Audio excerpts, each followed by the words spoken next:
सालों की कड़ी मेहनत के बाद जब सेंट्रल गवर्नमेंट पेंशनर्स सोचते हैं कि उनकी रिटायरमेंट सिक्योर है, तो क्या हो अगर एक नया नियम उनकी नींद उड़ा दे, एक ऐसा क्लॉज जो आपकी पेंशन की सुरक्षा पर ही सवाल खड़ा कर दे।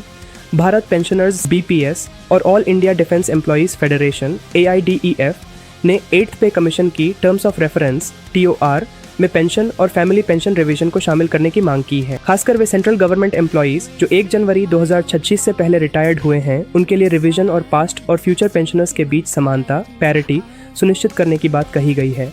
इनकी एक और बड़ी मांग है कि unfunded cost of non contributory pension schemes clause को 8th CPC TOR से हटा दिया जाए या उसमें उचित बदलाव किया जाए। दरअसल सेंट्रल गवर्नमेंट ने नवंबर 2025 में 8th पे कमीशन की TOR अधिसूचित की थी, जिसमें यह क्लॉज शामिल था कि सिफारिशें नॉन कंट्रीब्यूटरी पेंशन स्कीम्स की अनफंडेड कॉस्ट पर आधारित होंगी। AIDEF ने 4 अगस्त 2026 को कैबिनेट सेक्रेटरी को एक लेटर भेजकर इस बात पर चिंता जताई कि मौजूदा TOR में पास्ट पेंशनर्स और फैमिली पेंशन्स के लिए रिवीजन के स्पेसिफिक प्रोविजंस नहीं हैं।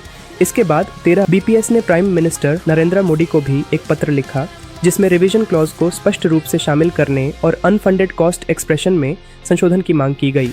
संगठनों का कहना है कि सरकार ने 59 लाख सेंट्रल गवर्नमेंट पेंशनर्स की देखभाल करने का मौखिक आश्वासन दिया था, लेकिन TOR में इन रिविजन्स का कोई जिक्र नहीं है।